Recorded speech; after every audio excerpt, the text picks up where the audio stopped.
मैं जाऊंगा कैप्टन सौरभ भटनागर साहब का। सर वो आखिरी 1 मिनट कुछ जो कह लीजिए 59 सेकंड का जो वक्त था, और चल रही है इंक्वायरी, अब ऑर्डर हो गई है, सब लोग पहुंच चुके हैं, इंक्वायरी हो रही है,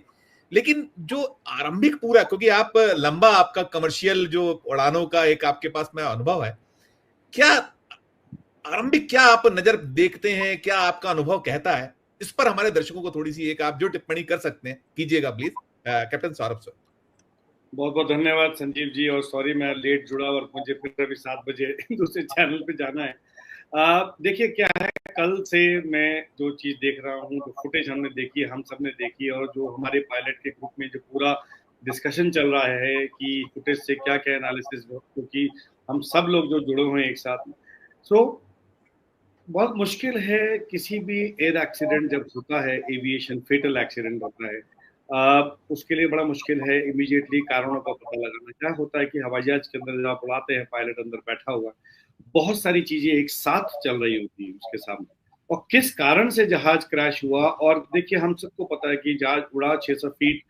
625 फीट के बाद वो नीचे आना शुरू हो गया। अब जहाज नीचे आएगा क्यों? क्योंकि उसके पास जो है वो लिफ्ट नहीं है उड़ने के लिए, लिफ्ट नहीं है क्योंकि इंजन में पावर नहीं है, पावर लॉस अगर हो गया उसका तो वो कैसे उड़ेगा। अब कहने की अब ये बात है कि उसके बहुत सारे कारण हैं कि पावर लॉस क्यों हुआ इंजन, क्योंकि ये जिसको हम बोलते हैं रेयरेस्ट ऑफ द रेयरेस्ट, कि दोनों इंजन का एक साथ चले जाना। ना तो हम लोगों को सिमुलेटर में कभी ऐसा प्रैक्टिस किया, 9,000 से ज्यादा घंटे मेरे पास है, और तमाम तरह की इंटरनेशनल डोमेस्टिक फ्लाइट में कर चुका हूँ, और सिमुलेटर्स में हर 6-6 महीने हमारी जाके वो चेकिंग होती है। हम लोगों को ट्रेनिंग दी जाती है, जो क्रिटिकल हमारा जो फेज ऑफ फ्लाइंग है उसको बोलते हैं टेक ऑफ के टाइम पर, इंजन का फेल होना टेक ऑफ के टाइम पर, जब एयरक्राफ्ट बिल्कुल उस स्पीड पे पहुंच गया जहां हमको गो नो गो डिसीजन लेना होता है, जिसको V1 स्पीड बोलते हैं। गो नो गो डिसीजन वो है जब वहां उसके बाद हम बोल दिया, इसके बाद अगर इंजन फेल हो गया तो भी एयरक्राफ्ट सेफ है, सिंगल इंजन पे एक अपने फुल ऑल ऑफ वेट के साथ वो टेक ऑफ सेफली कर जाएगा, और जितने भी ऑब्स्टिकल हैं सामने पाथ में, जो क्लाइंब ग्रेडियंट जिसको हम बोलते हैं, हर एक एयरपोर्ट अलग होता है, उसको वो क्लियर कर देगा। ये टेस्ट प्रूवन के बाद ही ये कमर्शियल फ्लाइंग के लिए इसको एक्सेप्टेंस दी जाती है। तो अगर उस समय जो जो जो भी 59 सेकंड का जो भी बात हो रही है, अगर एक भी इंजन अगर होता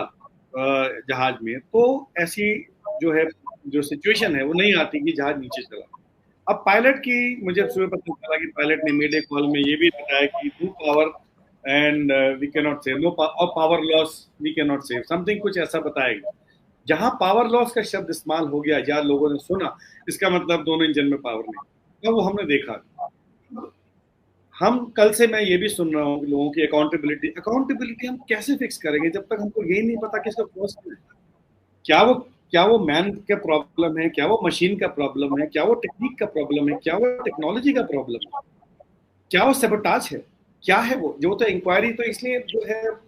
जिसको हम बोलते हैं प्राइमा फेसी, इट इज बहुत इस समय कहना मुश्किल है कि वो किस कारण से नीचे आया हो। बोइंग 787 एक बहुत ही आधुनिक एडवांस प्लेन है, मैं खुद उसका कॉकपिट देख चुका हूँ। मैं अपना लंदन जब गया था कमांड अपनी कैप्टनशिप करने के लिए, तो 787 ड्रीमलाइनर इंडिया की फ्लाइट में गया था मैं लंदन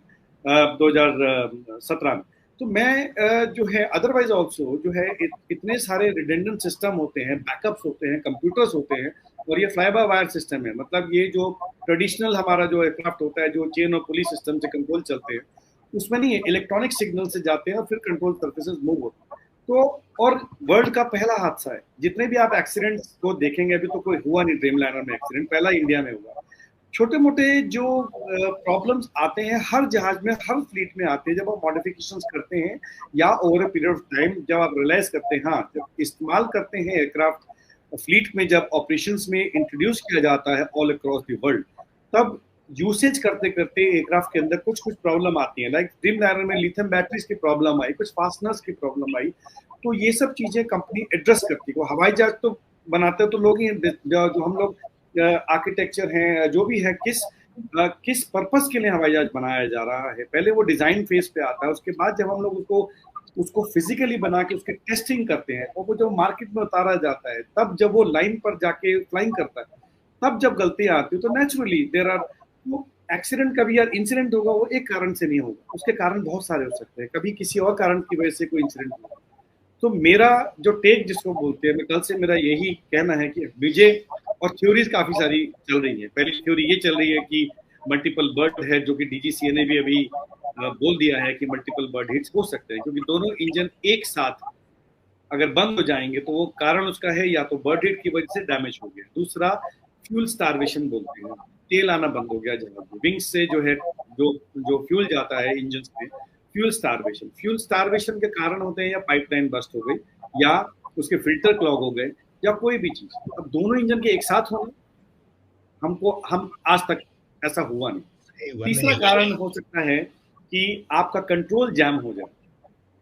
पायलट का कंट्रोल कॉलम जैम हो जाए, वो जहाज को ऊपर उड़ा ही नहीं पा रहा, उसके बावजूद अगर पायलट पूरी पावर खोल देगा तो जहाज अपने आप ऊपर चलना शुरू हो जाएगा,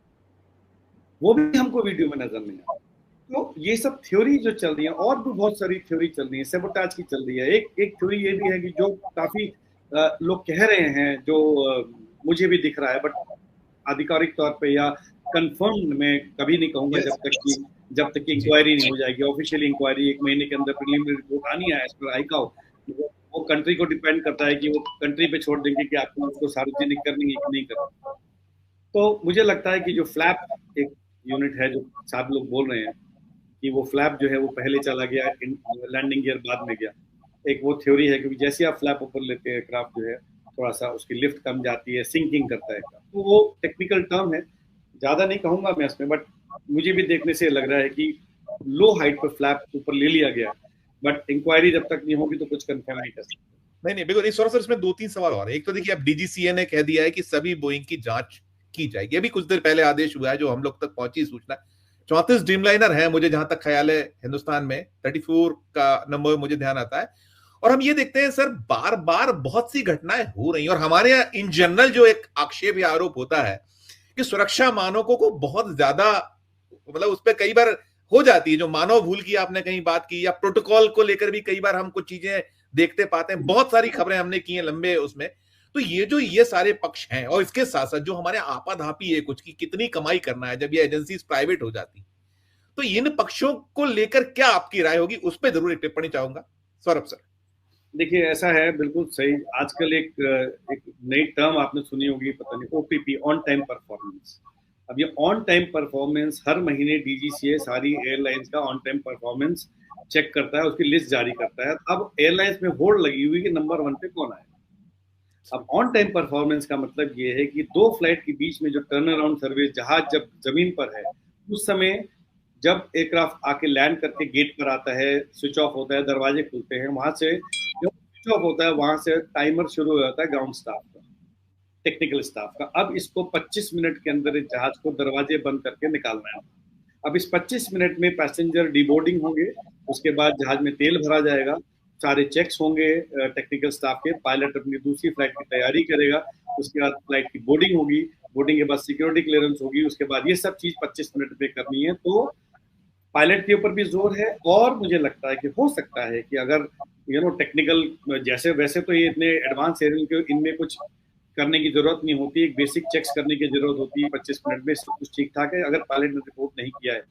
बट हाँ, ये प्रेशर जो मेंटेन हो रहा है कि ओटीपी के लिए, और जल्दी से जल्दी ज्यादा से ज्यादा फ्लाइट इंट्रोड्यूस हो रही है पैसे कमाने के लिए, ये कहीं ना कहीं मैं समझता हूँ कि पायलट के ऊपर भी जो है बहुत लोड, मैंने खुद महसूस किया है कि पायलट के ऊपर भी बहुत लोड आता है। और ये कमर्शियलाइज जिसको हम बोल रहे हैं आजकल, तो ये नहीं होना चाहिए। कम से कम 40 से 45 मिनट जो पहले टाइम हुआ करता था ग्राउंड पे, उसको कट डाउन कि हमारा OTP on time performance best हो, हम नंबर 1 पे रहें। ये कहीं ना कहीं लॉन्गर रन में मुझे लगता है, मेरी पर्सनल राय है कि ये गलत है। बिल्कुल बिल्कुल। और अब चूंकि डीजीसीए ने अब कह दिया है कि सारे जो है आप मतलब आदेश हुआ है कि इसकी जांच बहुत सख्ती के साथ हो, तो ये शायद ये भी एक पक्ष है इसमें कि ये और पहले से होता तो शायद हमारी ये जो जिस पे डिस्कशन करना पड़ा, एक बहुत दर्दनाक, बहुत दुखद, और 241 लोगों का चला जाना उस हादसे में, वो एक चमत्कार वो भी हुआ है सर, उसमें एक जो पैसेंजर बचे हैं, विश्वास का बच जाना, वो बहुत ही अद्भुत है। उसको कैसे वो कह रहे हैं कि खिड़की टूटती है, गिरता है। और इसमें सर एक चीज और भी थी कि वो जो विसिल ब्लोअर थे जिसकी हम बात कर रहे थे, वो और जो वो संदिग्ध हालातों में मिले थे, तो बहुत चीजें खुल रही थी। तो कहीं ये जो लापरवाही वाली बात होती है, आप मतलब बहुत देर से बात कर रहे हैं, हालांकि पहला हादसा है, चूंकि दुनिया में पहली बार ऐसा हुआ है, तो कई चीजें कई मैच होती हैं, कई चीजें इस पे भी एक छोटी सी, फिर मैं अनुमा जी के पास जाना चाहूंगा, आपकी टिप्पणी हो। देखिए, लापरवाही हम तब पता करेंगे कि हमको पहले कारण का पता चल जाएगा, तब पता जी चलेगा उसमें जी लापरवाही हुई कि नहीं हुई। वो एक मेन चीज है कि क्या पायलट की गलती थी, क्या टेक्नीशियन की गलती थी, क्या एग्जैक्टली बर्ड हिट हुआ, क्या था एयरपोर्ट की गलती। क्योंकि अगर एयरपोर्ट की गलती है, बर्ड हिट अगर वहाँ पे अहमदाबाद में है ही काफी बर्ड इन्फेस्टेड एरिया है, तो जब तक हम कारण के पता नहीं लगा, मुझे नहीं लगता, मुझे ये नहीं पता कि डीजीसीए ने किस जांच के आदेश दिए हैं। एयरक्राफ्ट में हम किस चीज की जांच करेंगे? ऑडिट हम कर सकते हैं कि अगर प्रोटोकॉल्स इंजन के या जो हमारे जो चेक्स प्रोसीजर्स होते हैं उनके प्रोटोकॉल्स फॉलो हो रहे हैं कि नहीं, 5 दिन 10 दिन जो भी उनका शेड्यूल है उसी का ऑडिट कर सकते हैं। बाकी जांच तो उस चीज की करेंगे जिसके कारण हमको पता चले कि एक्सीडेंट है हुआ किस दिन।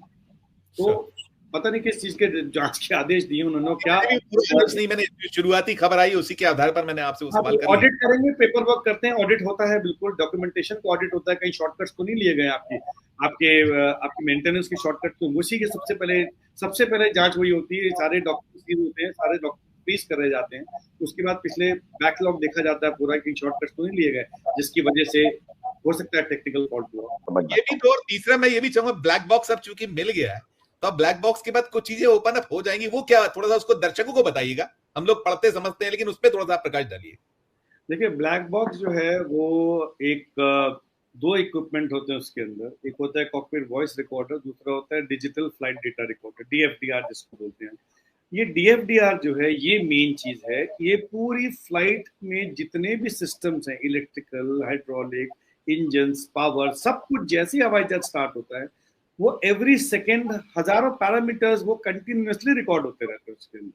सो जब डीएफडीआर खुलेगा, उसका एनालिसिस होगा, तो सब कुछ सामने निकल के आ जाएगा कि कौन सा सिस्टम खराब हुआ था, कौन सा सिस्टम बंद हुआ था, किसमें जो है वो दिक्कत आई थी, कौन सा सिस्टम सही चल रहा था। तो ये जो है वो टेक्निकली पूरे एयरक्राफ्ट के जितने सिस्टम्स हैं उनकी पूरी हेल्थ जो है वो कंटिन्यूअस मॉनिटर होती है। कितना टाइम सर, सौरभ सर, कितना टाइम इसमें लगता है, क्या क्या इसके वो होते हैं, कितना आपको? ये मैं नहीं कह पाऊंगा क्योंकि ये डीएफडीआर एनालिसिस जो है वो यहाँ तो मेरे ख्याल से हमारी कंट्री में तो होगा नहीं, ये जाएगा विदेश या तो यूएस जाएगा, कहीं जाएगा, बिकॉज हमारे पास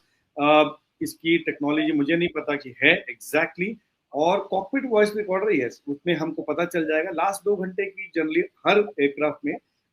लास्ट 2 घंटे की जो है वो कॉकपिट वॉइस रिकॉर्डर में आवाज, उससे भी हमको पता चलेगा कि लास्ट मिनट में जो है वो कैप्टन ने और को पायलट ने आपस में क्या बात करी और क्या उन्होंने आर्टिकल दी। तो ये सब चीजें जब इकट्ठी होंगी उससे हम जो है एक रिकंस्ट्रक्शन ऑफ फ्लाइट पाथ करेंगे, तो पता चलेगा कि एग्जैक्टली फ्लाइट में हुआ क्या था। दूसरी चीज, जब हम ग्राउंड पर आते हैं टेक्निकल 2 फ्लाइट्स के बीच में जो है टेक्निकल जो इंजीनियर है, क्योंकि ये इंजन जो है इनको आप ना तो ग्राउंड पे खोल सकते हैं ना कुछ कर सकते हैं, वो बेसिकली इंजन की हेल्थ बाहर से चेक करता है, उसमें फ्यूल जो है कि नहीं है, और ऑयल सबसे ज्यादा इंपॉर्टेंट है कि इंजन ऑयल की चेकिंग होती है कि इंजन ऑयल पूरा है कि नहीं है, और बीच में 2 फ्लाइट के बीच में इंजन ऑयल को ही टॉपअप किया जाता है और फ्यूल भरा जाता है। बाकी सिस्टम ऊपर से ही जो है वो चेक किए जाते हैं और उसके बाद उसको सर्टिफाई किया जाता है कि आप ये फ्लाइट अभी नेक्स्ट सेक्टर के लिए रेडी है। जहां तक इंटरनेशनल फ्लाइट का सवाल है, थोड़े से मुझे लगता है चेक्स ज्यादा हैं, but not exactly what exact, इसलिए क्योंकि वो जो है इंटरनेशनल एरिया में उड़ेगा, वो बट टेक्निकली वाइज जो एयरक्राफ्ट में है वो चेक्स उतने ही होते हैं जो प्रिस्क्राइब्ड है। फ्यूल ज्यादा इंपॉर्टेंट है और ऑयल, 2 चीज। राइट सर, इकबाल सर, आपके भी सवाल का जवाब और हमारे भी मिल गया, शायद कुछ बचा नहीं, मैं यस बिल्कुल मैं वही जानना चाह रहा हूँ सौरभ जी, क्या जो जांच होगी क्या उसकी सच्चाई वाकई में सामने आएगी क्या? क्योंकि अब तक तो ऐसा कोई सामने आया नहीं है। देखिए, अब तक तो जो लोकल चीजें हुई है वो अभी तक मोरबी सामने नहीं आया है, तो आपको लगता है कि अहमदाबाद फ्लाइट की सारी बोइंग की चीजें सामने आ जाएगी? बस ये जानना था सौरभ जी। देखिए, मैं बताऊं, जो हम चाहते हैं, अगर आप पायलट से पूछे तो एक एक चीज सामने आनी चाहिए, क्योंकि जब तक वो चीज सामने नहीं आएगी हमको ये नहीं पता चलेगा कि हमको जिसको बोलते हैं रेमिडियल मेजर्स लेने, क्या ले पाएंगे।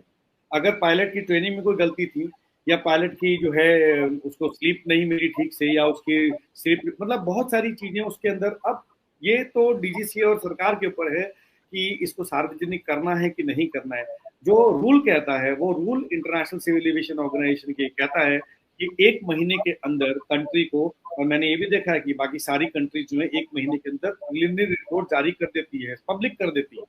कि आपको जनता को बता दिया जाता है कि प्रिलिमिनरी रिपोर्ट किया है, और साल भर का टाइम मिलता है आपको पूरी रिपोर्ट को पब्लिश करने के लिए। जो रिपोर्ट दुनिया के दूसरे देशों की बात सौरभ जी बता रहे हैं, भारत में तो सर प्रिकॉशन और क्या आप करिए कंप्लीट, प्रिकॉशन और क्या आपको लगता है कि अब और क्या मेजर्स लेने सेफ्टी के बाद? मैं बोल रहा हूँ कि 1 महीने के अंदर जब अगर प्रिलिमिनरी जांच होगी, उसकी जो है वो जो आईकाओ जो है ये एक लेवल ऑफ डिस्टिंग कंट्री को देता है कि आप उसको सार्वजनिक करना चाहते हैं कि नहीं करना चाहते हैं। बेसिकली क्या है कि जब तक जांच नहीं हो पाएगी, हम ये नहीं कहो कि थ्योरीज काफी चल रही है, जहाज का इस तरह से नीचे आना is not a normal thing, दोनों इंजन का फेल होना is not a normal thing. तो बहुत सारी जो है, और होनी चाहिए, ये पता होना चाहिए कि कारण क्या था, मगर ये है कि ये तो फिर फाइनली डीजीसीए डिसाइड करेगा, क्योंकि उसके पास ये है कि उसको सार्वजनिक करनी है, पब्लिक करनी है कि नहीं करनी है। राइट। बट होनी चाहिए, हमको ये पता चाहिए कि इतना बड़ा हादसा हुआ, इतनी लोगों की जानें गई, और पहला हादसा वर्ल्ड का पहला है। हम ये नहीं, हम ये बड़े शर्म की बात है कि इंडिया जो है वो पहला हादसा जो 787 में 30,000 से ज्यादा 1006 जहाज उड़ रहे हैं इस समय, या 1010 हो रहे हैं, उसमें इंडिया ने पहला जो है एक्सीडेंट ड्रीम लाइनर का वो इंडिया में। तो हम जरूर जानना चाहेंगे कारण क्या था, टेक्निकल कारण था या पायलट फॉल्ट था या क्या एग्जैक्टली। तो मुझे लगता है कि जांच होनी चाहिए अच्छी से, सबको पता होना चाहिए।